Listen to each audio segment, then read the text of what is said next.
My search led me to the study of the spiritual forces with which all of us are blessed. And it was in this field that I came upon a clue which has enabled me to help millions of people to find their earthly destinies. I want to describe my discovery in the simplest terms possible, because it will reveal to you why it is true that whatever the mind can conceive and believe, the mind can achieve, regardless of how many times you may have failed in the past or how lofty your aims and hopes may be. I caught my first fleeting glimpse of the profound law which provides the means by which we may choose our own purpose in life and attain it, while I was being coached by Andrew Carnegie during the organization of the Science of Success philosophy. I had just finished telling Mr. Carnegie that I feared he had chosen the wrong person to give the world the first practical philosophy of personal success because of my youth, my lack of education, and my lack of finances. Well, at this point, Mr. Carnegie delivered a lecture that I shall never forget, because it changed my entire life and paved the way for my helping to change the lives of millions of people, some of them not yet born. Let me call your attention to a great power which is under your control, said Mr. Carnegie, a power which is greater than poverty, greater than the lack of education, greater than all of your fears and superstitions combined.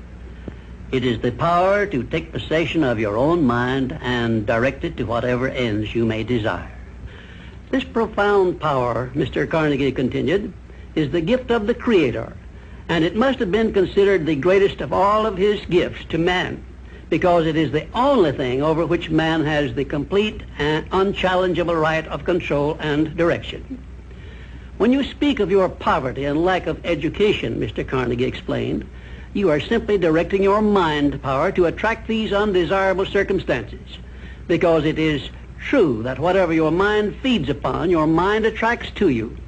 Now you see why it is important that you recognize that all success begins with definiteness of purpose, with a clear picture in your mind of precisely what you want from life. Then Mr. Carnegie continued his speech with a description of a great universal truth which made such an impact upon my mind that I began then and there to give myself a new outlook on life and set up for myself a goal so far above my previous achievements that it shocked my friends and relatives when they heard about it.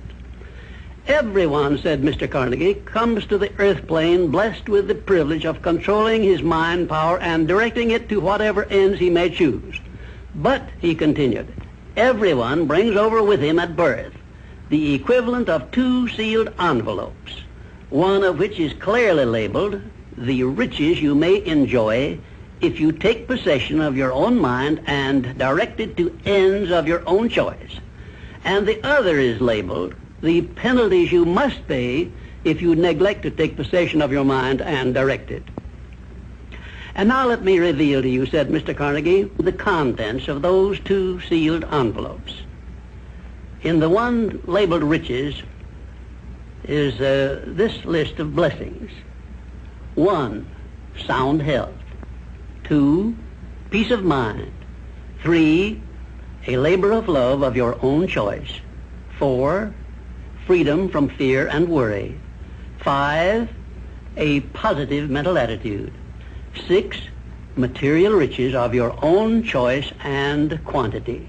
In the sealed envelope labeled penalties, Mr. Carnegie continued, is this list of the prices one must pay for neglecting to take possession of his own mind. 1, ill health.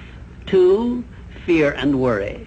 3, indecision and doubt. 4, frustration and discouragement throughout life. 5, poverty and want.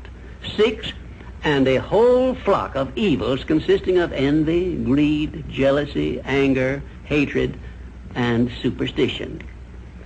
Now, my mission in life is to help you and everyone who needs my help to open up and use the contents of the sealed envelope labeled riches.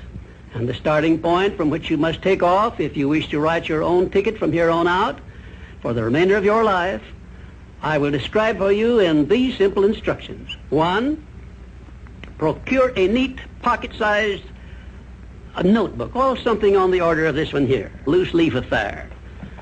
And on page 1, write down a clear description of your major desire in life, the one circumstance or position or thing which you will be willing to accept as your idea of success. And remember before you begin writing that your only limitations are those which you set up in your own mind or permit others to set up for you. And 2, on page 2 of your notebook, write down a clear statement of precisely what you intend to give in return for that which you desire from life. And then start in right where you stand now to begin giving. And 3, memorize both of your statements, what you desire and what you intend to give in return for it. And repeat them at least a dozen times daily. And always end your statements with this expression of gratitude for the blessings with which you were gifted at birth. I ask not, O divine providence, for more riches, but more wisdom with which to accept and use wisely the riches I received at birth in the form of the power to control and direct my mind to whatever ends I desire. If you are not too successful or self-satisfied to accept and express this profound prayer, if you accept it and express it in the same spirit of humble sincerity in which I pass it on to you, a new and a better world will reveal itself to you. A world in which you will see reflected the circumstances and the things which you yourself have created. And now let me close this, our first visit, with my favorite expression of gratitude. O divine providence, I ask not for more riches, but more wisdom with which to make wiser use of the riches you gave me at birth, consisting in the power to control and direct my own mind to whatever ends I desire.